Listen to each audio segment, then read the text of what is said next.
Welcome back to another Wisdom Wednesday discussion. I am your guide, Science Inspire, generating, uplifting, inspiring, developing, and empowering you to live inspired every day, forever, because that's life. Today, happy, joy. Also from one of my favorite movies, Coming to America, he said, joy, amen. Because that's what we're talking about today. Choosing joy or living from your natural state. Because is it not natural that we should be living in joy? Is it not natural that we should enjoy ourselves on a daily basis? So then the question is, why are we not experiencing that? So to start off, as always, let's affirm ourselves, okay? Our affirmation for today is, joy is my natural state, and I choose to live in it every day. Joy is my natural state, and I choose to live in it every day. As always, the intent for this discussion is to empower, uplift, inspire each and every one of you to intentionally cultivate the joy within you, not as a fleeting emotion, though. This is not something that we are talking about as a one-off. We did it today and then tomorrow something different. We are talking about doing this, being in this state now and forever. So we must choose this. Okay. We are going to reflect on the inner harmony or disharmony that is either blocking us from that and how we can spiritually align ourselves to receive it.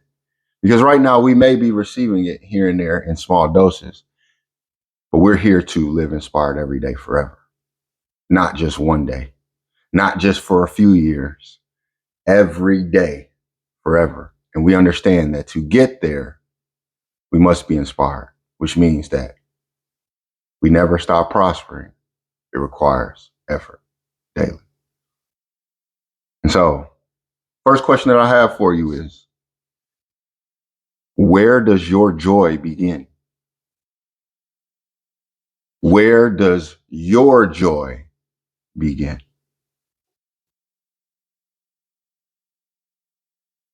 And when was the last time you felt joy just because?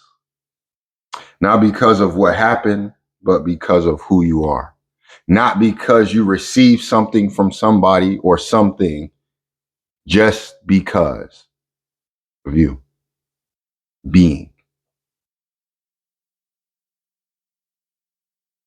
This is something that personally, I used to struggle with this.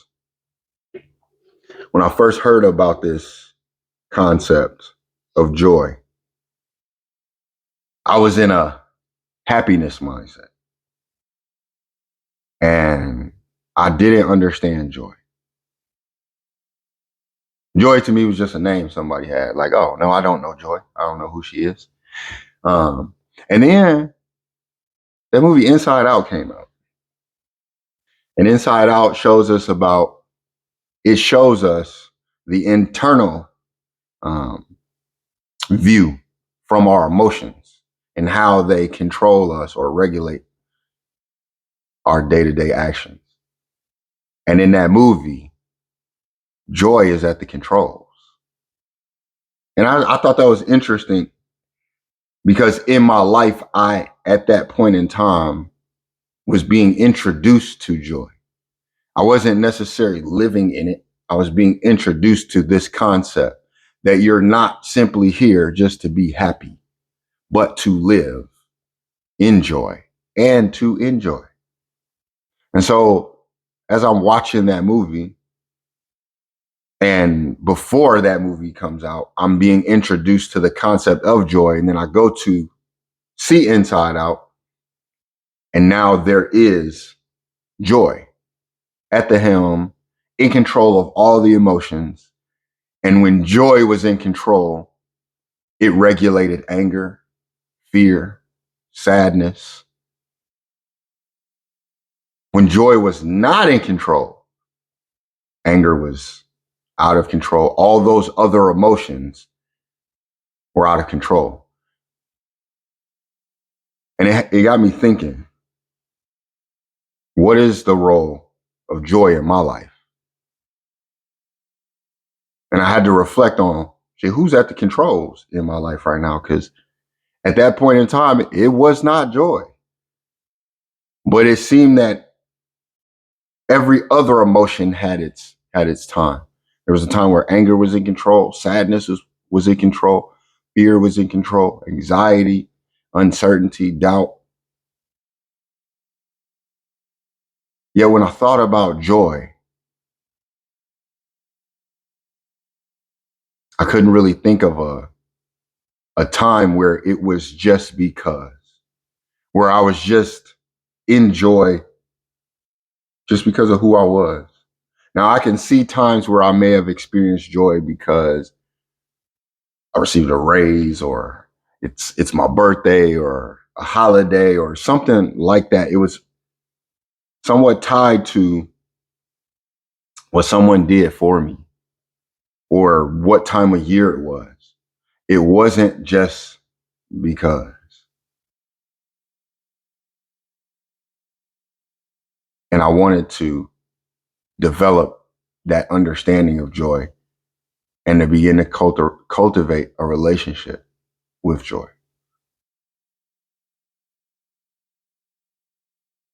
And so it became apparent that it's going to take time. Number one, there's not something that you don't fake joy. Oh no.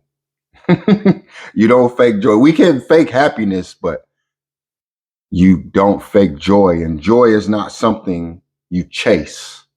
So when everybody else, and even me at this time, was thinking about chasing a bag and chasing a dream and chasing, I recognize joy is not something that you can chase. It's something that you activate, and it must come from inside out, just like in the movie, Inside Out. We understand that our emotions are not on our they're not on the outside. They're not your nose, your mouth, your ears, your eyes. You don't see them. They're on the inside, and they regulate, or their response regulates that. You see it outwardly. So in the movie Inside Out, this is when this concept started to unravel in my mind, to say, well, if joy is activated inside, then on the outside in my life, you'll see that. It wasn't something that I could go get because a better job, or working out in the gym, or I couldn't chase it like that, but I could use those things to activate it within me. And so when was the last time I felt joy just because? At that point I hadn't. And I wasn't even sure if it was possible. It kind of felt like one of those things people just say. Because I'm like, I don't see it around me. So I don't see a lot of people living in joy. And when my life was regulated externally by what I saw, it didn't make sense.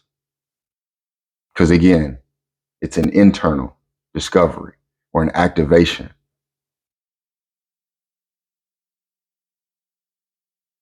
And so the scriptural wisdom that we have to back up our discussion today, when it comes to where does your joy begin, it says, neither be ye sorry, for the joy of the Lord is your strength. Neither be ye sorry, for the joy of the Lord is your strength. Nehemiah 8, verse 10. And for me, that That was telling me that joy is not simply just an emotion, right? It is that spiritual force of resilience and renewal. Joy is the thing that was going to renew my spirit.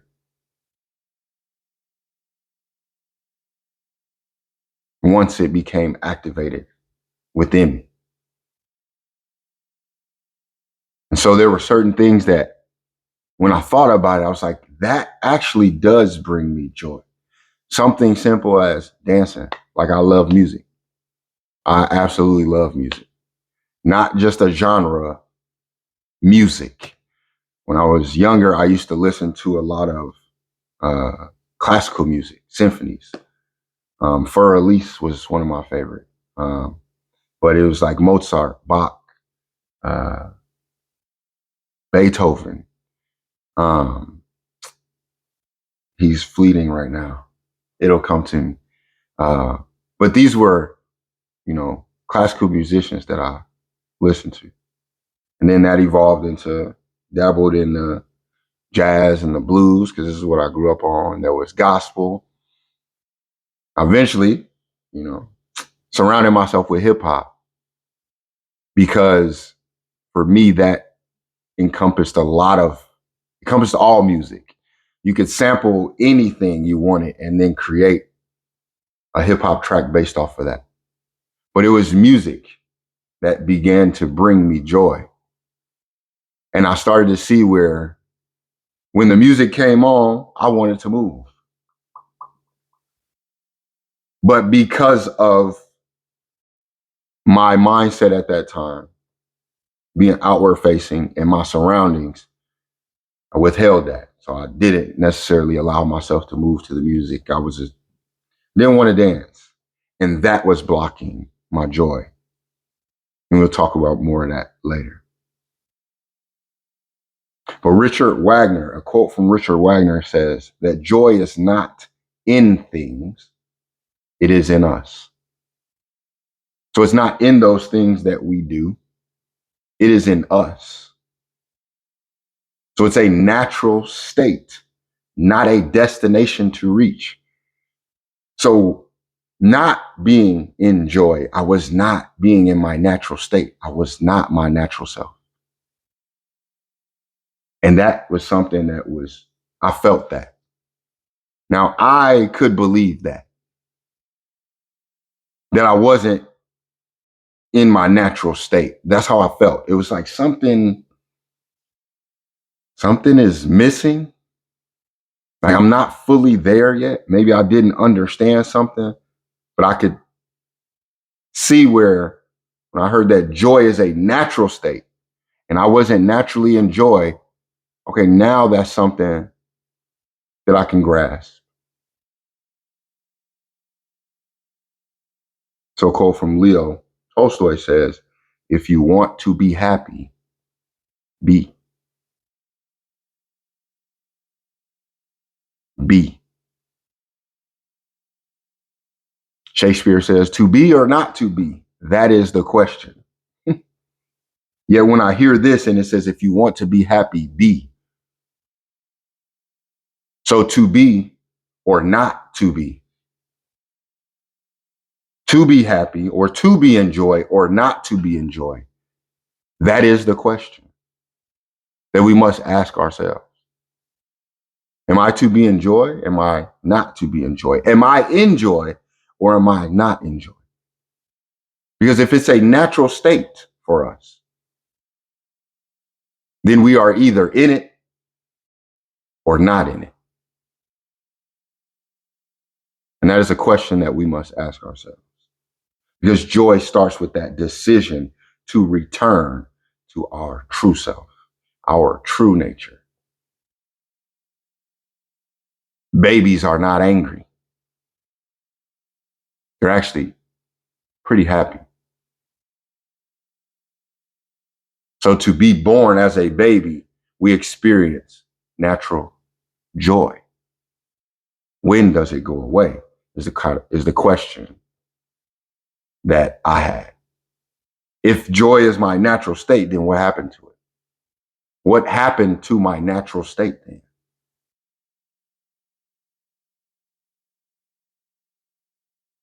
African proverb says, a joyful heart is the best medicine.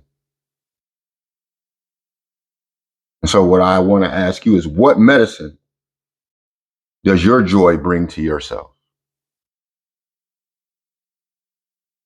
What medicine does your joy bring to yourself? For a joyful heart is the best medicine.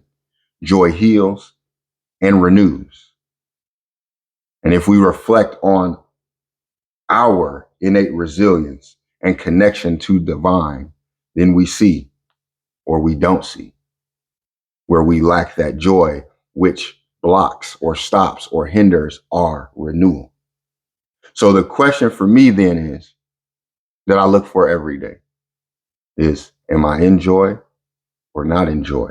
So I start the day by saying, I choose to live in joy every day, because joy is my natural state.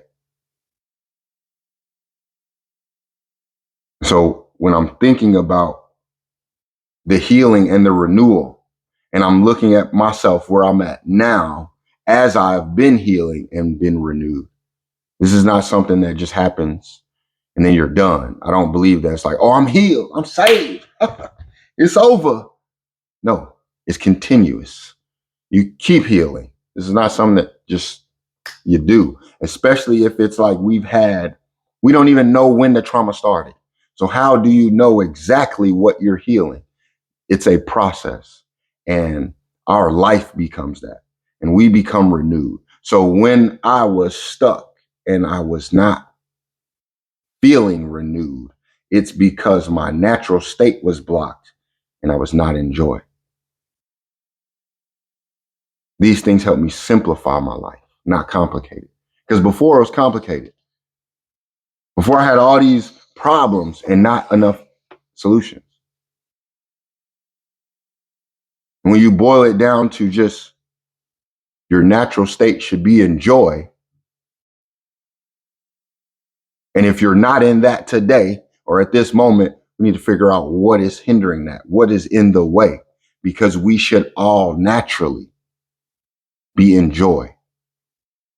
Not just one moment or 1 minute, but every day. So let's begin to understand joy as a spiritual choice. Or if you don't know, maybe we weren't aware of this, but joy is a strength, a power. It's a spiritual clarity. Joy is freedom. But it's not just about smiling through struggle. Like, I'm all right. My life is going to shit, but I'm all right. No, it's not just about smiling through struggle. It's about knowing who you are in spite of it. So regardless of the struggles that you go through, in spite of that, you know who you are. This is why you can smile in the midst of chaos, when turmoil is going on, and you can smile because you're smiling, because you're remembering who you are. Oh man, this thing got me again.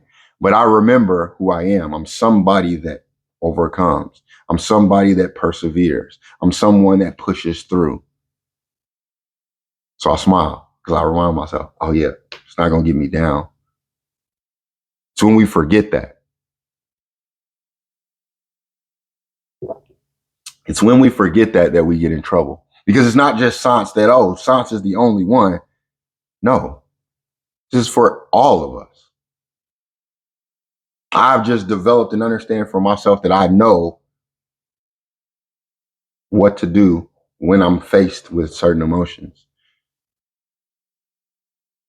I know how to be myself because I'm there every day. I can be me.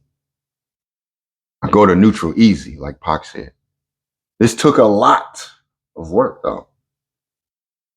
But again, joy is not something we chase, it's something we activate within ourselves. So for all those years, I smiled through the struggle. I didn't know who I was. And So I was just putting on a smile to put on a front, to make it seem as if I was okay, because that's what I thought you were supposed to do. Because at that time, there was no actual thought of that joy is possible. So it's like we just got to smile through it all. And so that's what I did. Matter of fact, joy differs from happiness. Because I remember times where I was happy. I didn't have I didn't have a smile for real.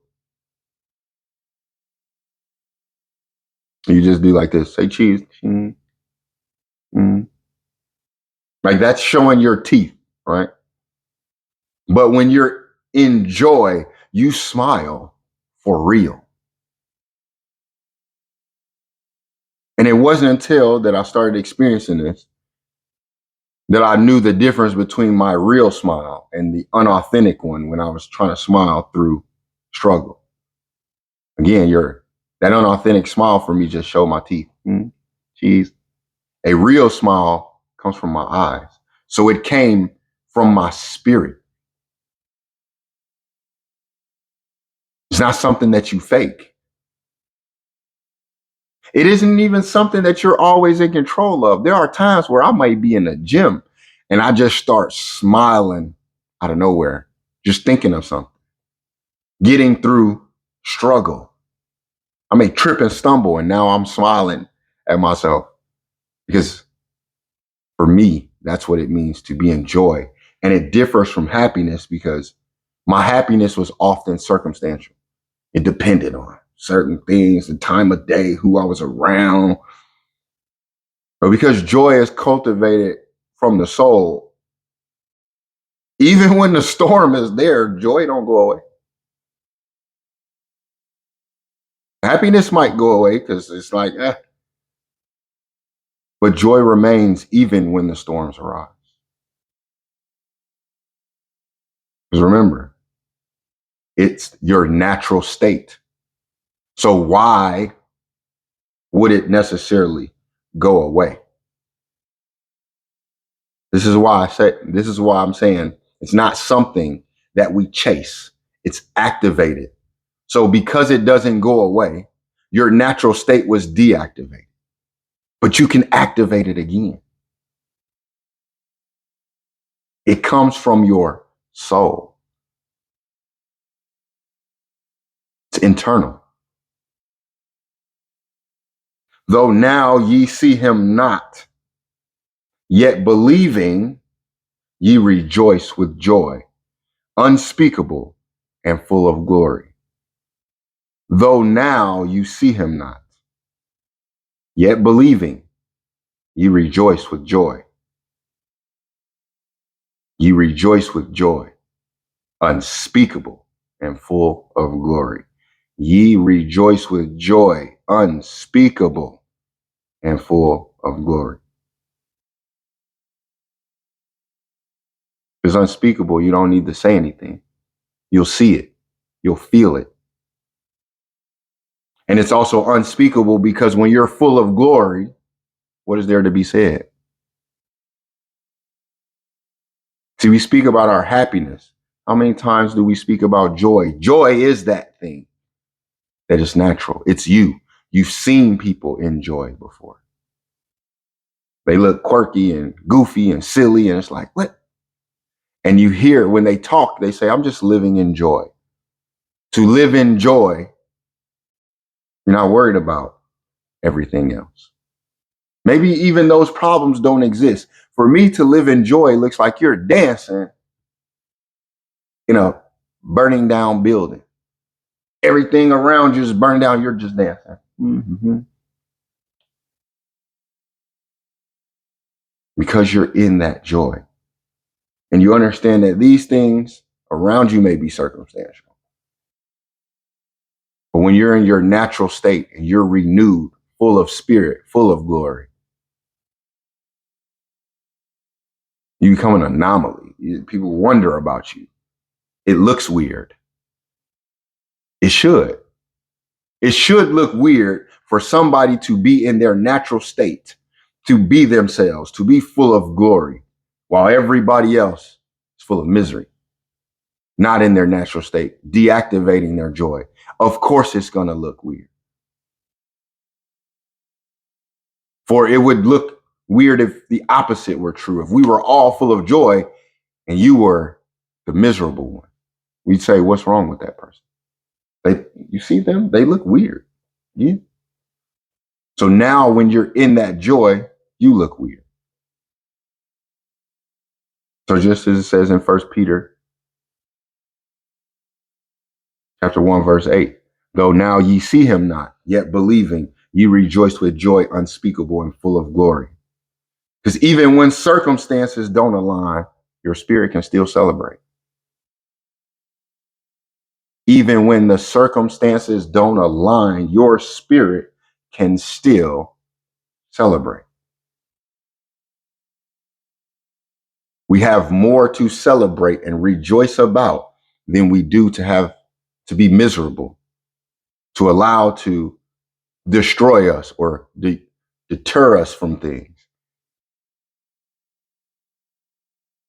Yet if we're not in our natural state, if we're not in that joy, and happiness is circumstantial, and the circumstance isn't what it should be, where are we? We need a GPS because we're lost.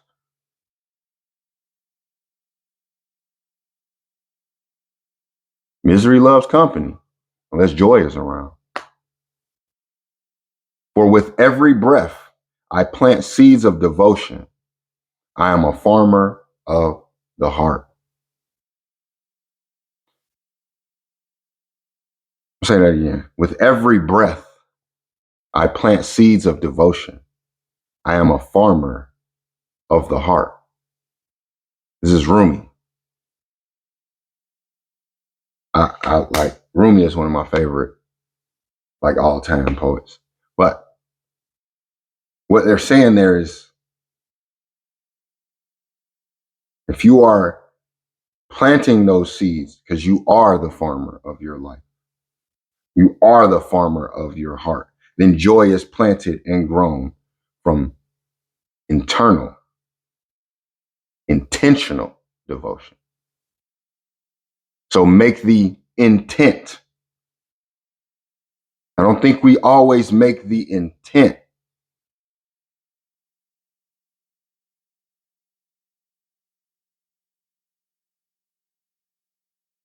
And now we must make that intent to go within ourselves, to pull, to activate and pull these things out of us that we have allowed to go dormant within us.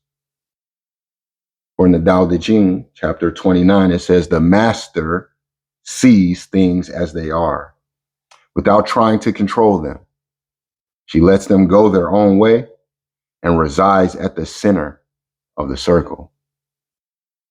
And I know personally that this is one of the most confusing aspects about me in my life at this time. And it's the most confusing aspect about many who are seeing things as they are without trying to control anything. I see things as they are. I don't try to control anything. I let them go their own way. Yet I reside in the center of the circle, being present, not perfect. When I was wanting to be perfect, I wasn't present and joy wasn't near me. When I took those intentional steps and continue, because we never stop prospering. It requires effort daily. So every day I make this intent.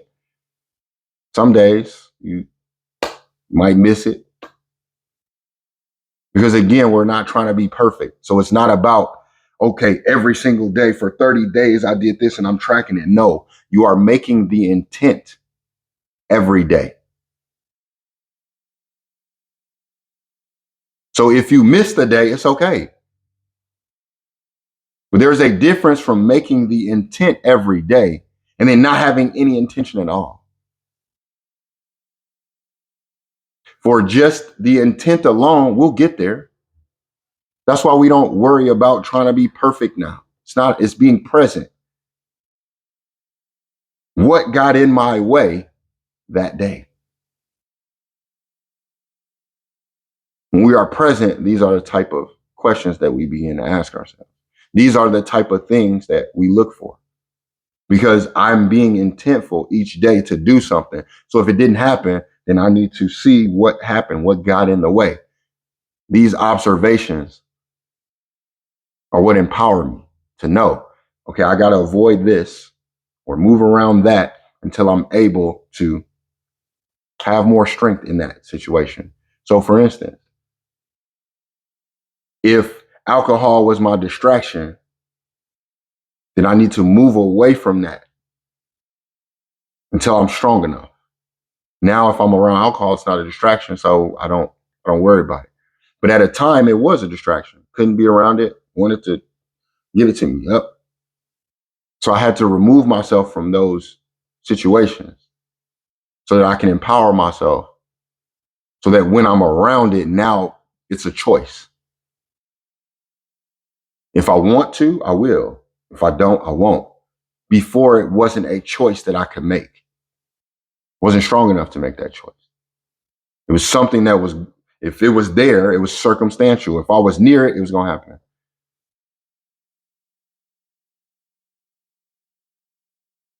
And so being present, not perfect, is what allows you to see things as they are, to see yourself as you are, without trying to control anything. You first must see who you are before you try to control it.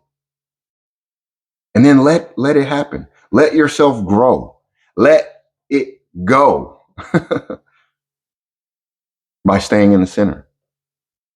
So you want to control things. We don't want to let it go. So we want to control it by holding on to it. We want to dictate how we grow. Well, I don't want to grow this way or that way, or so you're hindering it.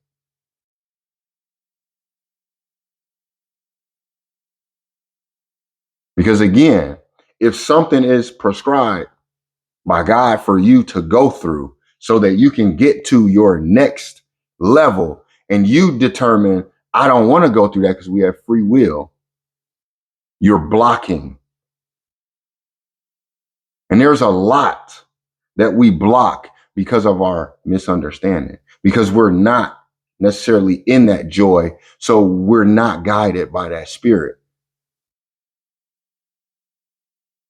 So we're very fearful, uncertain, and doubtful about any and everything, even those things that may be there to assist us.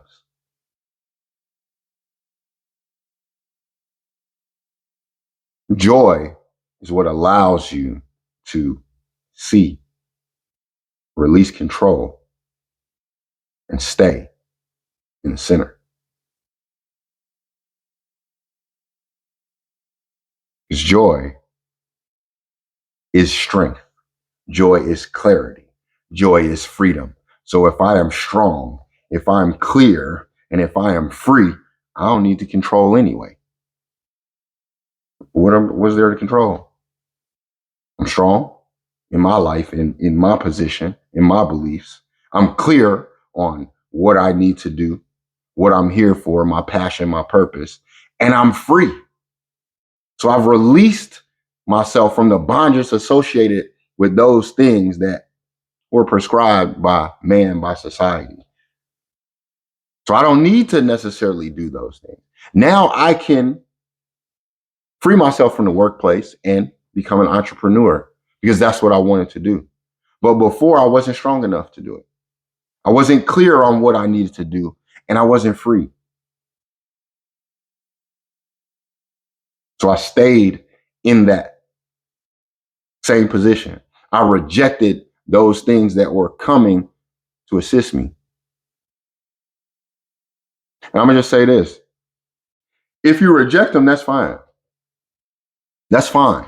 Just don't do what I ain't going to say don't do what I did. If you do what I did, if you both reject those things and then ask God, please help me, I need your help, then you ain't going to have no choice. If you just reject them and you don't want help, you just doing whatever, cool. You can just keep going and rejecting things in life. But what we're doing is rejecting and then also asking for God's help, God's guidance. That's why I don't stop. And after a while, you ain't gonna have no control. It's gonna be ripped from you. You're gonna be pushed. You're gonna be fired. You're gonna be freed. You might not like how it happens, but it's gotta happen. So as I was rejecting these things, but also asking to receive this joy, I said, okay, this is the way that it's going to happen then. Because it could have happened that way, could have happened that way, could have happened that way. You were stuck in the ocean. And you said, God, please save me. And you could have got on the ship, the cruise ship. You didn't. You could have got on the life raft. You didn't.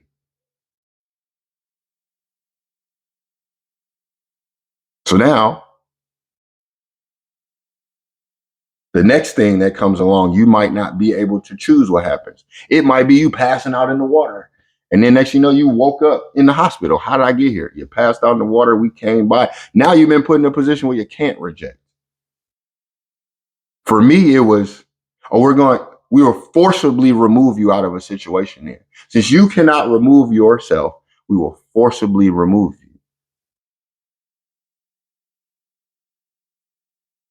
And I didn't like how that happened. Oh.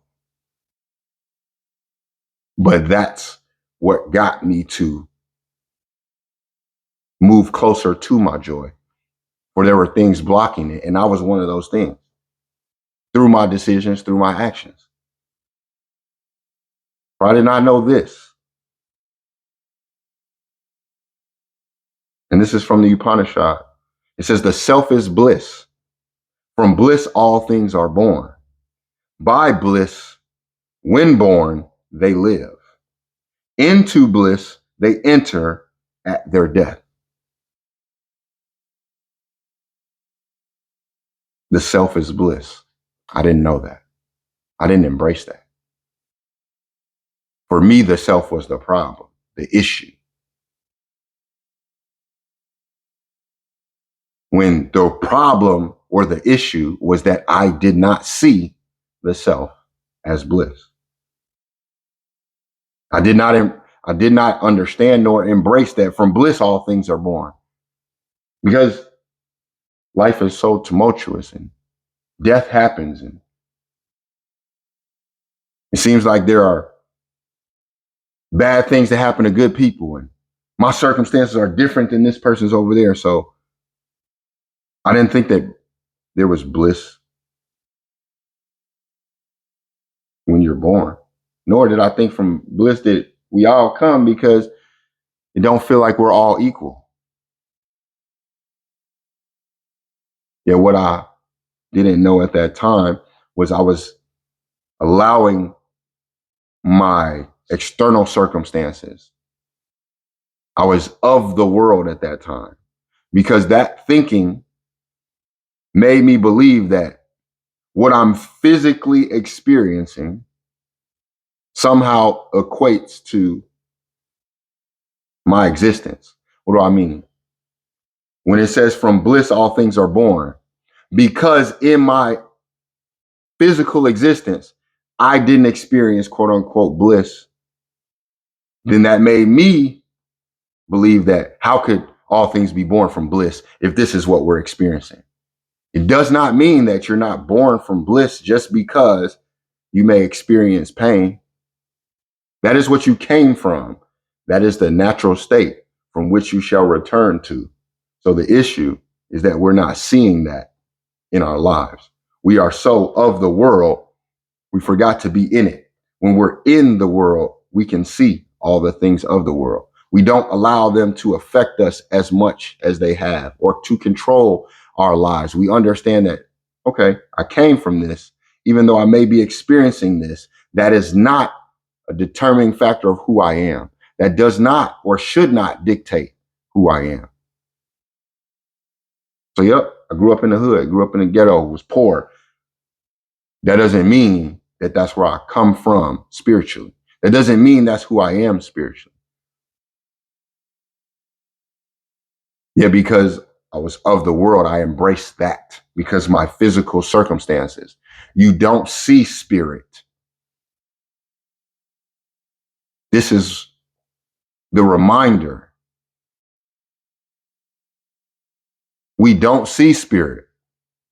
And because we don't see it, and we are so guided by what we see nowadays,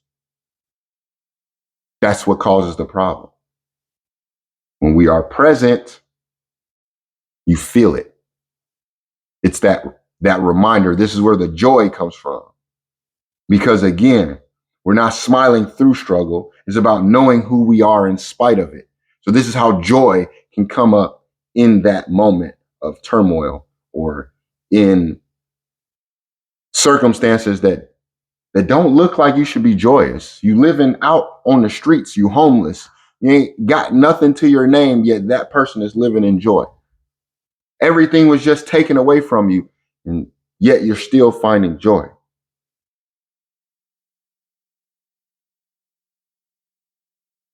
Because it's not dictated by our outside circumstance. It's activated from within, and it can change the understanding of our outside circumstance. Yet we have to understand that the self is bliss, that I am bliss, you are bliss. So that's where it originates. That's where it must be activated. Can be activated in your friend, in your family members, in your spouse. And you think that, oh, because they have it, I'm going to have it. It starts with you. It starts with each and every one of us. We should be seeking that joy in our lives, not expecting the government or the president or the king to produce it for us.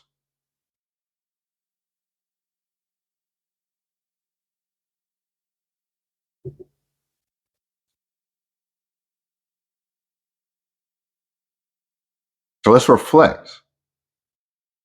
Ask yourself, where in your life have you been waiting on joy instead of choosing it? Where in your life have you been waiting on joy instead of choosing joy? That should paint a different picture in your mind if you're waiting on something versus choosing something. Thus, you know how much power we actually have in our lives. And maybe we may not understand how to wield that power, how to utilize it. Maybe we don't have that strength, right? We don't have that clarity. We don't have that freedom. And that's what causes us to wait.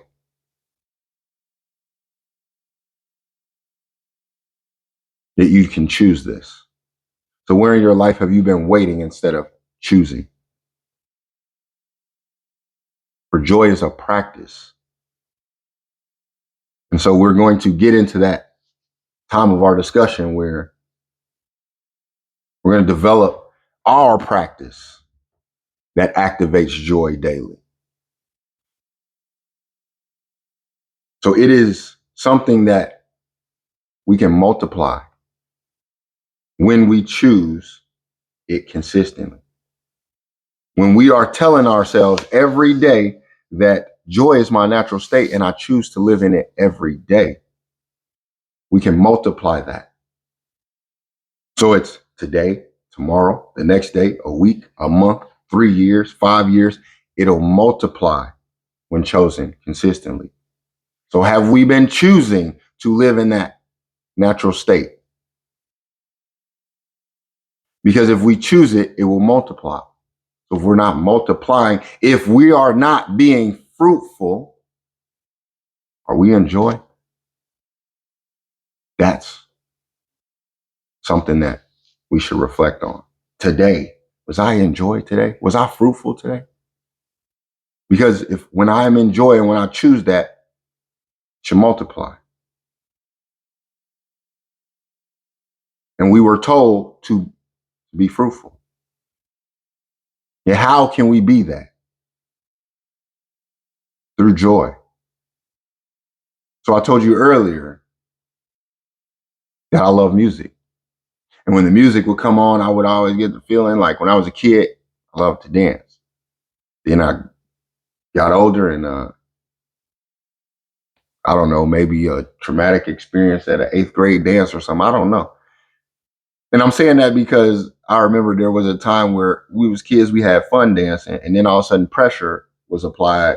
And now we're in middle school or high school and we standing on the side, one side of the wall from each other and nobody dancing because we too afraid.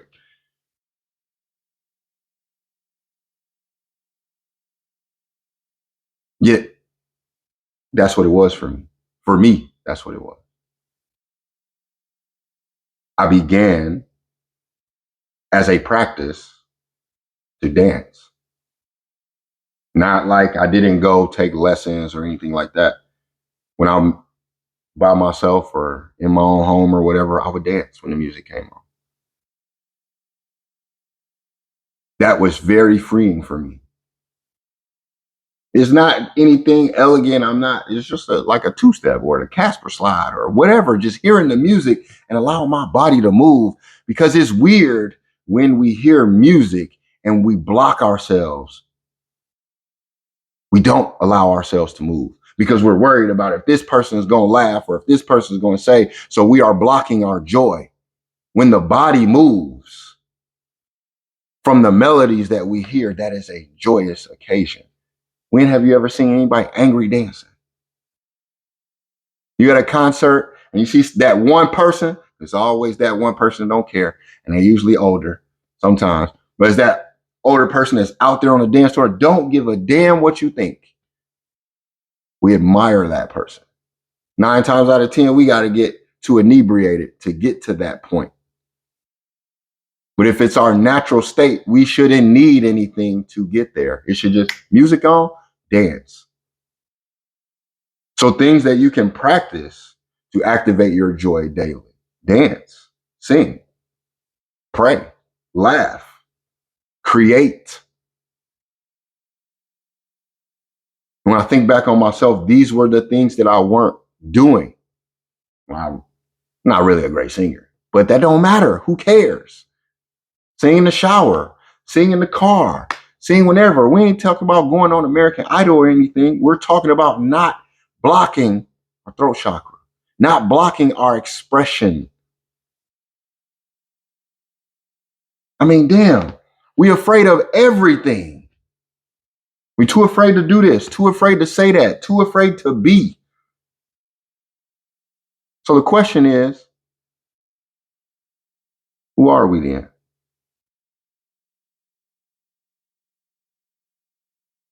Because we weren't put here to be afraid.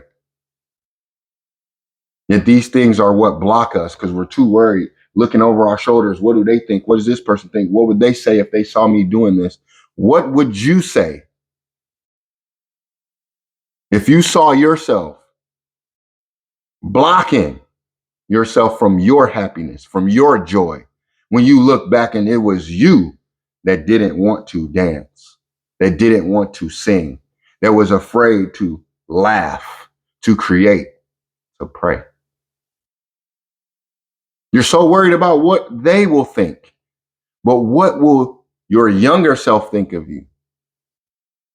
What is the future self going to think of this person who is too afraid to be? And oftentimes I hear, when can we go back to life when it was so simple, when it was fun, when it was. Do we recognize that we're all talking about our childhood? Do we recognize that all of us are admitting once we leave that place? Matter of fact, we ain't even too far removed. I have 18-year-olds that are reflecting back on their childhood like, man, you ain't even that far removed. That was 8 years ago. Yet they're all feeling it. Like, I remember there was a time when we were just naturally in joy. When you were a child,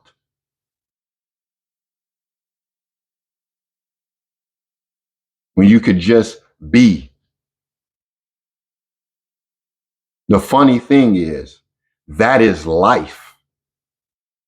We are here to just be. Why are we being serious all the damn time? Fearful all the time, uncertain and doubtful? Because we're blocking ourselves. We're hindering those parts of us that would otherwise be joyful. When we were a kid, we didn't do that. It was put on us. Stop that. Don't do that. Don't do this. Stop that. So now you put yourself in a box and now you don't do any of that. And the moment that you step out to do it, that's that voice in your head. Don't do that. You look funny. Oh, you're silly. People are going to laugh at you. So what? The same person that laughs at you is fearful to do it themselves. So we're all blocking ourselves from ourselves, and we're just using each other to do it. I'm afraid of what you're going to say, and in your mind, you're afraid of what they're going to say. So we're all afraid of what the next person is going to say, and the next person is afraid. What are we doing?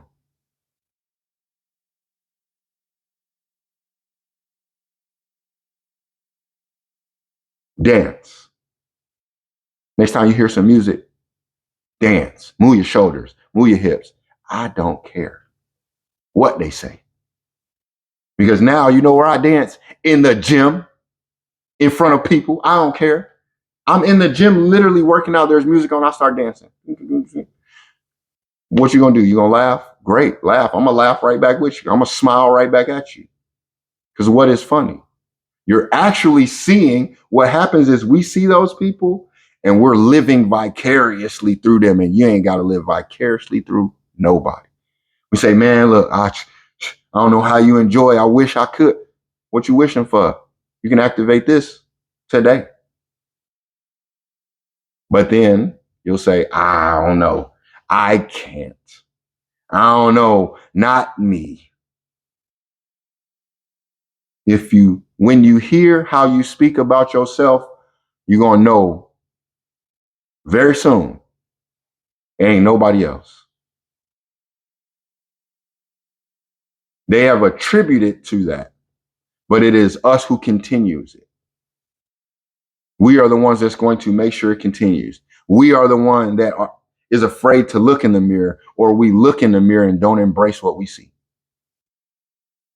We hear music, we don't dance, we don't sing, we don't laugh. Because my laugh is crazy. And people go, I laugh. Every laugh is crazy. There's no there's no normal laugh. Laughter is laughter. Dancing is dancing. Singing is singing. Creation is creation. We have just applied. We have taken the joy out of it. And so by taking the joy out of it, this is what allowed us to establish those parameters of this is what really singing is. And this is what dancing is. And if it doesn't look like this or sound like this, then it ain't singing. That's a lie. If you create sound with your voice, you are singing. They just may not like to hear it. Then don't sing around them. Forget them. Stop thinking that you got to give them anything anyway. Give to you. Why? Because this is what God commanded of you. And maybe it's that we're not paying attention. Maybe it's that we're not reading. Maybe it's that we're not learning. We're not observing. We're just listening to what everybody else is saying instead of going out and seeing for thyself. Because it says, seek first the kingdom. So why are we all looking for anything else anyway? Seek first the kingdom. You say, well, no, I'm going to go this way. Okay, go that way because you have free will. But that's why you're going to be lost. If you want to be found, come right back to where your natural state is of joy. Daily joy habits. If you ain't dancing, singing, praying, creating, being grateful, Take out that, yup, journal. This is his favorite word. This is all Sons ever talks about. These journals. I'm going to talk about it so much that you're going to grab one. Matter of fact, I'm going to talk about it so much, you're going to grab our inspired journal. With the prompts in and everything, you're going to say, I need that. Can I get one of those, please? Because gratitude journaling is where we're going to write things that brought us joy today. So if I start a gratitude journal for 7 days, and then I look back after 7 days and see only 2 days, there were 3 things listed. That's enough. If only 1 day, there were 1 thing listed, that's enough. Yet if I saw for 7 days, I listed nothing. We know where we at, don't we? That's that GPS now. We know for 7 days that I thought nothing brought me joy.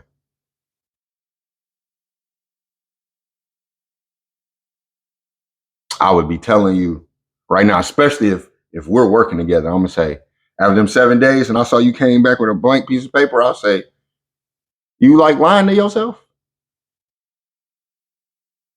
What? No, I'm not lying. You must like lying to yourself because you just said for 7 days that each day nothing brought you joy.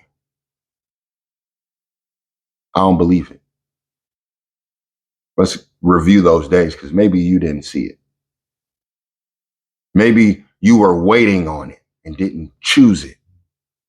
So now let's go back to those days again. Here we're going to restart it again. And you're going to choose it now and see if you can go 7 days with nothing.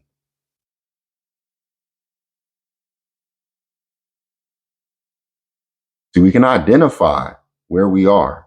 And if we know where we are, we can determine where we want to go. Gratitude journal. I told you about dancing. So another daily joy habit is joyful movement. Use your body to reconnect with lightness. All those thoughts that you have in your mind have burdened you and put the weight on your shoulders. But you are light, not heavy. Don't matter about your weight, how much you weigh when you step on a scale. No. That's not what we're talking about. Because I can be 100 pounds, yet the weight on my shoulders feels like 1,000.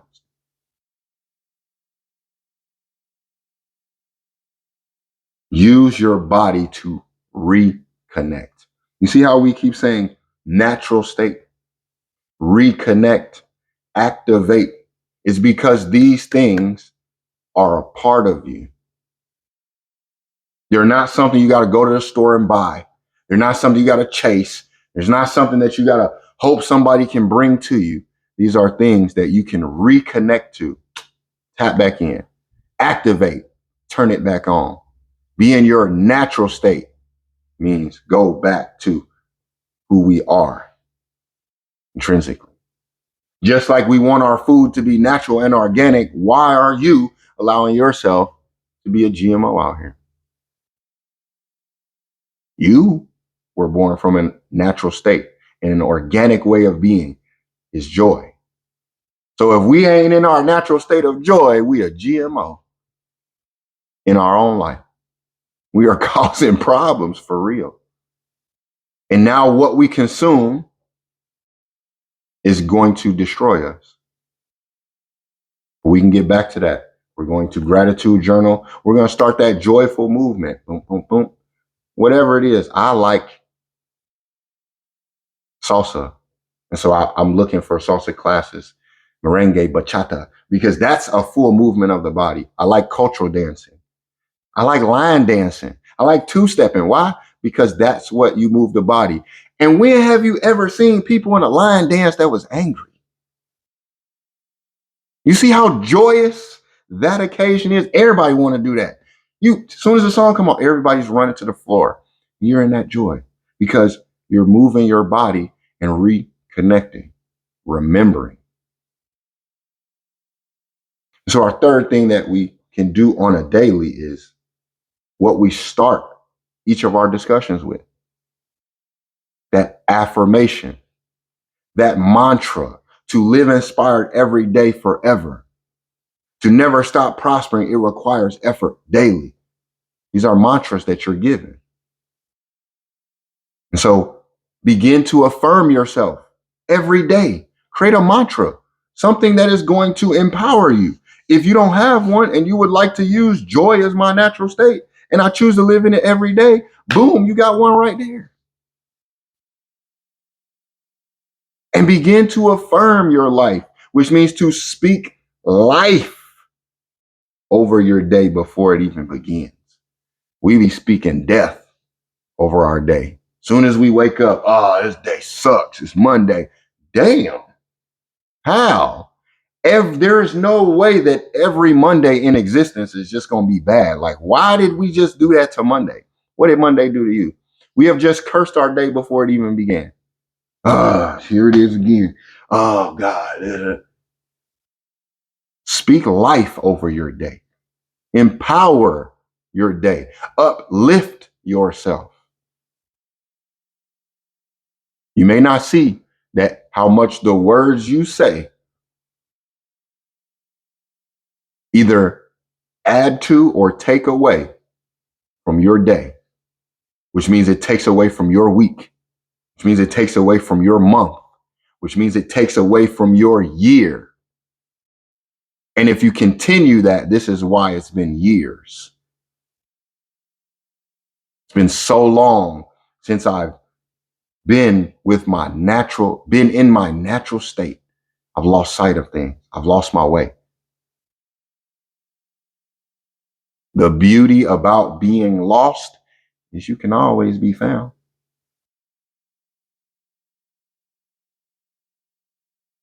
And this is the way that we can find our way back to reconnect. For Psalms 118:24 tells us, this is the day which the Lord hath made. We will rejoice and be glad in it. This is the day. Not yesterday, not tomorrow, today. This is the day which the Lord hath made. We will rejoice and be glad in it. Every day. You wake up, this is the day. As soon as you wake up, oh my God, this is the day. Before you even start saying the negative, be like, oh my God, this day is the day that the Lord has made, and we will rejoice and be glad in it. And leave it at that. Even if at that moment you don't really feel it, this is the fake it till you make it. Because technically you're not really faking it. Only a person who really wants to experience that would even go those links anyway.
So I wonder if we see joy in our day to day. So one way that we can guarantee that we see it is to be it, to look in the mirror and see ourselves in joy. This guarantees that when we go outside, everybody else will see it. We will be that candle. You don't wait on someone else in hopes that they light your candle. Become the light and start to light other candles, because your light won't be shortened because of that, nor will your happiness be decreased. You'll actually increase it. The more you give, the more you get. Brene Brown says the best way to capture moments is to pay attention. This is how we cultivate joy. Being present. If you want to cultivate joy, you must be present in your life. We have to admit that we have not been present in our life. We haven't been in this moment. We haven't looked at this day, which the Lord have made. We was looking at yesterday and wondering about tomorrow. And we need to be present in today.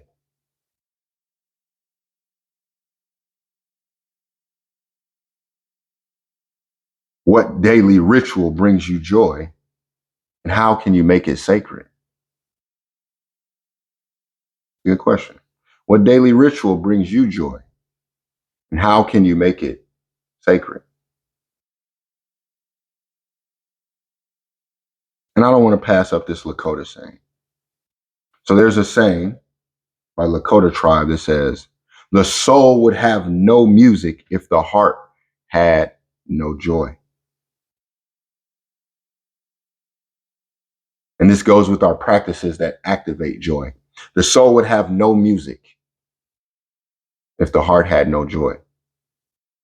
And so if we flip that around and say, if the heart had no joy, then the soul has no music. So an action step, play music that stirs your soul and dance without inhibition.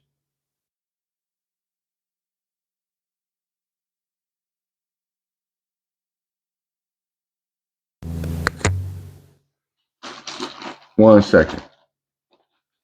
My mic is going out.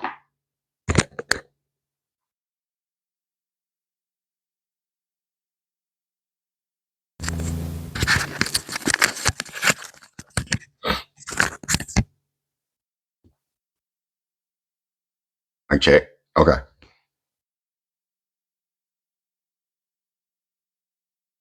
Okay.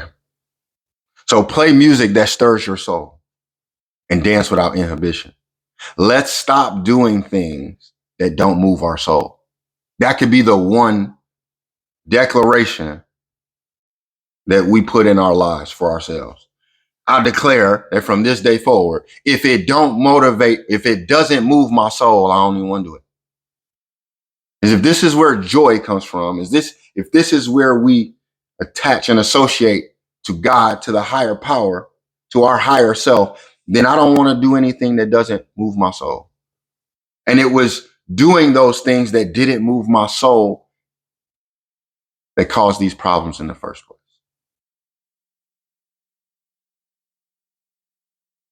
Play that funky music and dance like it's nobody's business, because it ain't. So letting go of what blocks joy as we move to finish this out. For joy cannot coexist with comparison. What you comparing yourself to somebody else for. Their life is not your life. Y'all weren't born together. You didn't go through the exact same things. You don't think the same. So why are we comparing ourselves when we are different? Embrace that. You are different. That is what makes you unique. You are non-fungible. Joy cannot exist with comparison. It also, because of that comparison, cannot exist with guilt. What are you guilty for? Because your life don't look like theirs? When we have a tendency to want to compare ourselves with somebody else, feel guilty for where we are, and wish that we could be in their shoes. You don't know what the hell they did to get that or what they went through. That's not something that you should actually want. You shouldn't be wishing that because you don't know what that person did. You don't know what that person went through to get what they have, to get to that place in life. So by comparing yourself, you diminish your life, which then makes you feel guilty. So the fact that you compare is going to make you feel guilty because you're diminishing yourself. And joy cannot exist with those two, nor can it resist with the resentment that's going to come from that guilt and that comparison. Because what are you resenting? Something you didn't do in the past? It's the past because we passed that point. Can't go back to it. So why worry about it? It's the future because it hasn't even happened yet. So what we worried about? Friday ain't here. So why am I concerned with Friday? I don't care if there's a huge party going on. Friday's not here. Matter of fact, there is an event that I'll be going to in like 2 weeks, but I can't worry about that right now.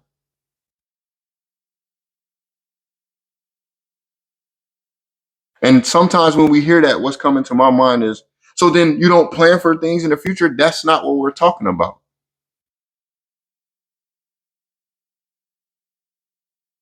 Again, in the mind of a farmer, if you plant that seed in the ground, what more do you have to do? Do you plant that seed and go to sleep and worry about it? Oh, I don't know if it's going to grow. I hope it grows up. No, you plant the seed, you water it, then you wait. Then you tend to the grounds, then you water it, then you wait. What's the resentment from? Most likely because you compared yourself, dimmed your light. Now you feel guilty about it. Now you resent not doing those things that would have benefited you. But you're past that point. So presently, right now, you can determine, you can declare what you're going to do now so you don't resent. Because that resentment comes from what we didn't do or what we did do, which is what we didn't do. Huh? Yes, you said that you were going to do that, but you didn't do it. So what did you do? Nothing. There was still an act that happened. So even when we think we're not doing nothing, we're doing something because it's not what you should have been doing. Not what you could have been doing. Not what you would have been doing if you were living in joy. If you were living by our soul, internal, in the world, not of it. It didn't stir my soul, then it don't happen. That's what's going to protect me, keep me safe, make sure that I'm in my natural state and that I'm not removed from that. And joy cannot exist with control. Just think about it. When I wanted to control my life, I was crashing out. Because we have the free will. So when something was prescribed for me to do, I said, nope, I ain't doing that. I'm not doing it. Mm-mm. And then I acted like I did something for myself, like, yeah, I told them. And one thing I'm remembering in my life that caused me to have guilt and resentment because I didn't do what I should have done, but I've healed from that because that's in the past and I had to let that go. It was freshman year of high school. And I was at my friend's house. Like this was the night before. We were like partying or whatever. And the next morning was football trials. I didn't know this until later on in my life. All right. But that morning we get up and we go to football trials. Me and my friend. We get to football trials. And at this time I had braids, but my braids weren't done. And so I also wasn't in joy. I was worried about what this person would say, what that person would say, simply because my hair wasn't done. It's foolish to me now. I laugh about it now because my hair still ain't done right now. Yikes. But because of this, I had a do-rag on. And so the Coach Debo, was like, hey, take that off. No, I'm big and bad, right? I'm grown, right? I'm like 14, 15 years old, but I thought I was grown. I'm like, man, I ain't taking this off. Taking off. What? I'm going to stand up to him. I'm going to show him. I ain't taking this off. Well, listen, if you don't want to take it off, you can leave. Well, I'm going to leave then. Let's go. We about to leave. Tell me.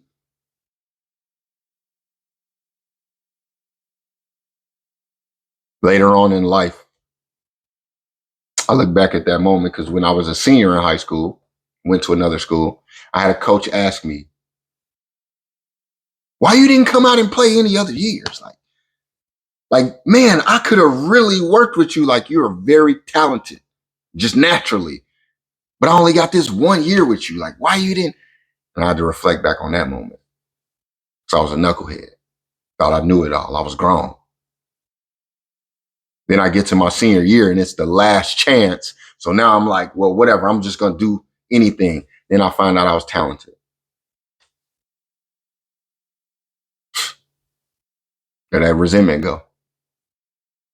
Because I was also comparing myself to others, worrying about how I looked, felt guilty, resentment, wanted to be in control. And even further along in my life, when I rekindled with that friend from my childhood, he let me know he actually wanted, because it was weird for me. I was like, he wasn't even athletic like that. Like, he was not like that. So I didn't think he wanted to play football. I just thought he was going because I wanted to go. He was like, no, no, no. Like, I was interested in playing football, but when you didn't want to play, then I didn't want to play. Immediately, I was just like, eh. Because I remember that I did that same thing as well when it came to basketball. So both football and basketball, I just said, nope,